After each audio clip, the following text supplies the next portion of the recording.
በቅድስት ቤተ ክርስቲያናችን ከ6000 ዓመት በላይ ሀብት ሆኖ የኖረ አሁንም በቤቷ ልጆቿን የምታሳድግበት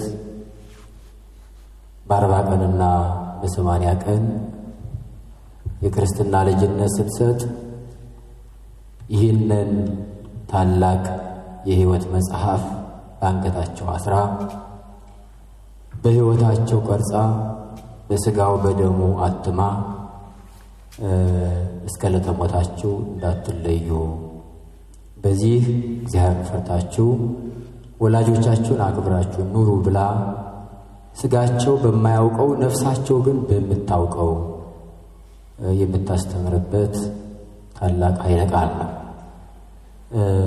ከመጽሐፍ ቅዱስ የተወለደ መጽሐፍ ነው። ስሙንም መልኩንም በመጠኑ ቢለውጥም ከእናትነቱ ያልወጣ ከምንጩ የተቀዳ ታላቅ መጽሐፍ ነውና እነዛ ታላላቅ ክቡራን የቤተ ክርስቲያን እናትና አባት ቅድም እናታችን እያለቀሱ ታላቁ አባታችን ኮሎኔል አለሙ ደግሞ በልምዳቸው ከኢትዮጵያ አልፈው ወንዝ ተሻግረው ሲያስተምሩን የነበሩት ልጅን እንዴት እንደሚያሳድጉ ለልጆቻቸው ዋሽተው እስከ ማስታረቅ እንዴት ዋጋ እንደሚከፍሉ የአሁኑ ትውልድ የማያደርገውን ትፈልግ ገደል ግባ የራስ ጉዳይ ለእኔስ ማናለኝ ብቻ ላሳድግህ እንጂ ከማለት ውጭ ሌላ ዋጋ የማይከፍል ትውልድ ባለበት ጊዜ እንደነዚህ አይነት ምስክሮችን የሰማንበት ጉባኤ ነውና አሁን ትውልዱ ሳያውቀው ቀርቶ አይደለም ርቆት ትቶት ደብቆት ነው እንጂ ይህ ሀብት አብሮን የኖረ ሀብታችን ነውና ስነ ምግባሩ እጅግ በጣም ለልጆቻችን ጠቃሚ ነው። ለልጆቻችን ብቻ ሳይሆን ከልጆቻችን ያነሰ አይምሮ እየተጠናወተን ስለሆነ እኛ ብንማርበት ቅድሚያ እኛ እንድንበታለን። ስለዚህ 6ቱ ቃላት የጌታችን ኢየሱስ ክርስቶስ መመሪያ የተቀመጠበት አባትና እናትህን አክብር፣ ፈጣሪህን አክብር፣ ሰንበትን አክብር፣ ባልንጀራህን እንደራስህ ውደድ፣ አትስረቅ፣ አታመንዝር፣ በሐሰት አትመስክር፣ የባልንጀራህን ሎሌውንም ሀብቱንም ሚስቱንም አትመኝ ያለ ያስቀመጠውን ኃይለ ቃል በዚህ መጽሐፍ ውስጥ እንደገና ታትቶ ተተንትኖ ተመስጥሮ እናገኘዋለንና ልጆቻችን ብቻ ሳይሆን እኛ ብናነበው ለሕይወት እንበቃበታለን። ያወቅን እየመሰል ገና ያልጀመር ነው።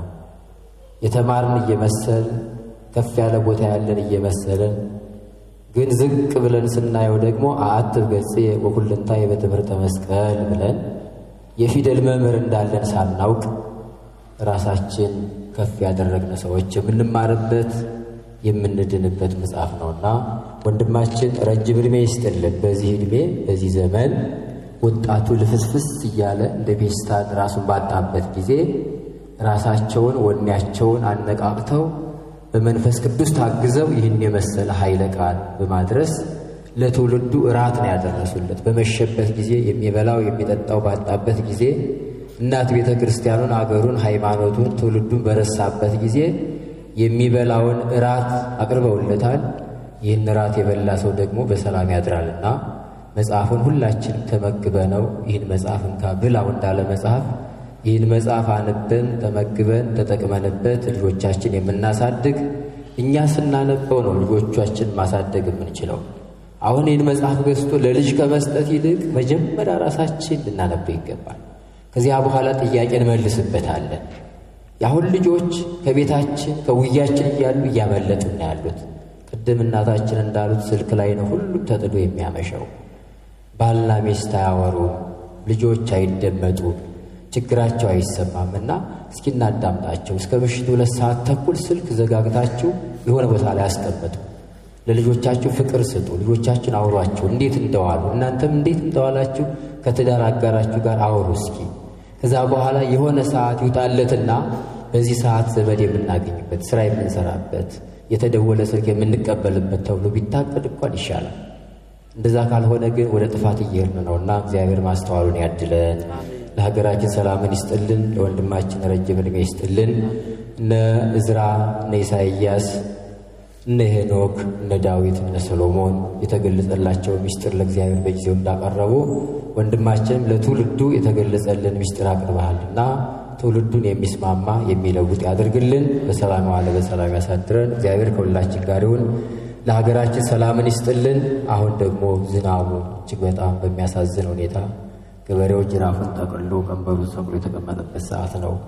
በዚህ ሰዓት የዛሬ ዓመት ሁላችንም ስታስታውሱ ምድር አረንጓዴ ሆና ቡቃያው በቅሎ ድንቹ እየተኮተኮተ ከዚህ ወር በኋላ በሐምሌ ድንቹ እየተኮተኮተ እየተቆፈረ የሚበላበት አዲሱ ድንች የሚደርስበት ዘመን። አሁን በመጋቢት የተዘራው የበቀለው ደርቋል። አዲሱም እንደገና አልተዘራም። መሬቱ ለምንም የማይፈተን የማይገመት ሆኗልና ይህንን መከራ የምናስመልሰው በጸሎት በአንድነት በፍቅር ስለሆነ እግዚአብሔር መዓቱን በምሕረት ቁጣውን በትዕግስት መልሶ የሀገራችን ረሃብ የሀገራችን መከራ ዳግም ወደ ሞት ደግሞ እንዳንሄድ ቀጣዩ ዘመን የበረከት የሰላም ዘመን እንዲሆን እግዚአብሔር የምሕረት ፊቱን ያዙርልን።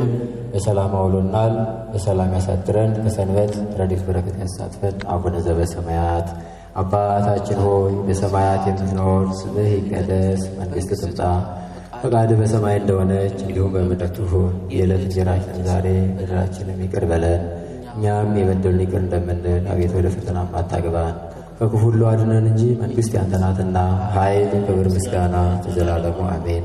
እመቤታችን ቅድስት ድንግል ማርያም ሆይ በመልአኩ በቅዱስ ገብርኤል ሰላምታ ሰላም እንልሻለን።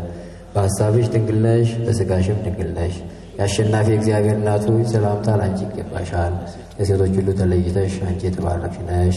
የማኅፀንሽ ፍሬ የተባረከ ነው። ጸጋን የተመላሽ ቅድስት ሆይ ደስ ይበልሽ፣ ልዑል እግዚአብሔር ከአንቺ ጋር ነውና ከተወደደው ልጅሽ ከጌታችን ከመድኃኒታችን ከኢየሱስ ክርስቶስ ዘንድ ይቅርታንና ምሕረትን ለምኝልን ኃጢአታችንም ያስተሰርይልን ዘንድ ለዘላለሙ አሜን።